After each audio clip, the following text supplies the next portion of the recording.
গিয়েছিলাম, বাংলাদেশের বড় দুইটা রুট আছে যেখান দিয়ে ইন্ডিয়া থেকে গরু ঢুকে, এবং ওইদিকে মায়ানমার থেকেও ঢুকে। একটা হলো ওই যে কক্সবাজারের ওই দিক দিয়ে, আরেকটা হলো লালমনিরহাট।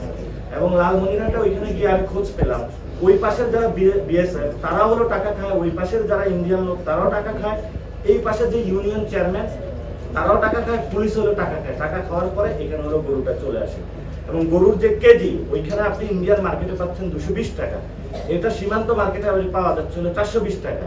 আর ঢাকায় যখন এটা চলে আসে সেটা হলো 800, 1000, এবং খলিলের মাংসের দোকানে হলো কম মূল্য দিল, বিশাল লাইন হলো দাঁড়িয়ে যায় হলো ঢাকার মধ্যে। প্রথমে দেখেন গরুরকে তারা আমাদের মুসলমানদের জগৎ থেকে তারা আলাদা করতে চাইছে। পরবর্তীতে এই গরুর পরে যে জায়গাটা হাড্ডি থেকে শুরু করে অনেকগুলা প্রক্রিয়াজাত বিষয় আছে, তারাও সেটা ধ্বংস করতে চাইছে, এবং এটার মাধ্যমে হলো ইসলামিক যে ইকোনমি সেটা হলো ধ্বংসের জায়গায় তারা নিয়ে যাচ্ছে।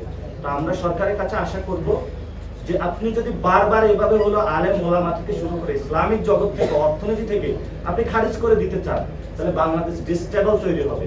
কর্মসংস্থান যখন মানুষের থাকবে না, তখন মানুষ বিকল্প জিনিস চিন্তা করবে, তখন আমাদের ন্যাশনাল সিকিউরিটি থ্রেটে পড়বে, এবং ন্যাশনাল সিকিউরিটি যখন থ্রেটে পড়বে তখন আলেম ওলামারা একসময় বলবে ঠিক আছে, আপনি যখন আমার অর্থনীতি থেকে হলো বঞ্চিত করতেছেন, আপনি আমাদের ধর্মীয় অধিকার থেকে বঞ্চিত করতেছেন, আপনি আমার যত অধিকার আছে সব থেকে বঞ্চিত করবেন, তাহলে আমি আমার সুযোগ সকল অধিকারের জন্য আমি রাষ্ট্রক্ষমতায় অংশগ্রহণ করব। তখন আপনার এই ধরনের গণতন্ত্র থেকে, বয়ান থেকে সব বয়ানগুলো উড়ে যাবে। সেজন্য সরকারের কানে পৌঁছানোর জন্যই হোক, আর সরকার এটাকে গুরুত্ব দিয়ে হোক না দিয়ে হোক, সরকারকে এটা বাস্তবায়ন করতে হবে। এখানে হিন্দুদের একটা বিগেস্ট ফেস্টিভ্যাল হয় পূজা। পূজা তো হলো অনেক ধরনের কাপড় চোপড় বিক্রি হয়ে থাকে, এবং গার্মেন্টস ইন্ডাস্ট্রি, এই ইন্ডাস্ট্রিকে বাঁচানোর জন্য, পাট শিল্পকে বাঁচানোর জন্য আমাদের বামপন্থী বাইরা হলো সারাদিন লাল পতাকা উড়ায়। ওই চামড়া ইন্ডাস্ট্রি বাঁচানোর জন্য তো হলো তারা কখনো লাল পতাকা উড়াইতে দেখি।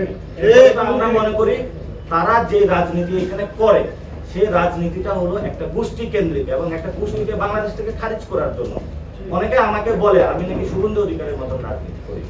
শুভেন্দু অধিকার আসলে মানে কমিউনাল রাজনীতি করে, কিন্তু আমি কমিউনিটির রাজনীতি করি। কমিউনিটির রাজনীতিটা হলো আমাদের এখানে একটা বড় মুসলিম জনগোষ্ঠী রয়েছে, আমি তাদের পক্ষে দাঁড়াচ্ছি, এই জন্য তাদেরকে অধিকাংশ তাদের অধিকার থেকে হলো তাদেরকে বঞ্চিত করা হচ্ছে, তাদের অর্থনৈতিক থেকে শুরু করে। আপনি দেখেন এখন কোথাও আলেমদেরকে হলো যারা কমই থেকে, যারা পড়াইতে পারে, যারা ইসলাম চর্চা করে, যিনি জানে, তাকে হলো কাজী নিয়োগ দেওয়া হয় না। কাজী হওয়ার শর্ত হলো ওলামা দল করতে হবে। বিভিন্ন জায়গায় কাজীদেরকে ওলামা দল থেকে নিয়োগ দিতেছে। শুধু এটা না, আপনার মসজিদগুলোতে যারা নিয়োগ দিতেছে ইসলামিক ফাউন্ডেশনে, সেখানে হলো যারা আলেম, যারা বিজ্ঞজন, তার ক্রাইটেরিয়া না। আপনি বিএনপি করছেন কিনা, তাহলে আপনি ইসলামিক ফাউন্ডেশন হলো নিয়োগ পাবেন। আপনি বিএনপি করছেন কিনা হলো তাহলে সরকারি মসজিদগুলোতে নিয়োগ পাবেন। তাহলে প্রত্যেকটা জায়গায় হলো ইসলামিক যারা আছে মুসলমানদেরকে আপনি খারিজ করতেছেন, এবং তাদেরকে বলতেছেন আমি তোমাদের পক্ষে আছি এবং তোমাদেরকে এগিয়ে আসতে হবে। আপনি হাতে, পায়ে, গলায়, সব জায়গায় এখানে হলো আলেম ওলামা এবং হুজুরদেরকে বেড়ি পরিয়ে তাদের দান, এতিমদের সম্পদ, জনকল্যাণ সবকিছু এতিমদেরকে বঞ্চিত করে সব জায়গায় বেড়ি পরিয়ে তাদেরকে বলতেছেন এবার তোমরা দৌড়াও। আমরা তো এই দৌড়ানি না, আমরা আগে বেড়ি খুলবো পা থেকে, গলা থেকে, হাত থেকে, তারপরে যখন দৌড়াবো ওই দৌড়ানোটা কঠিন দৌড়ানো হবে।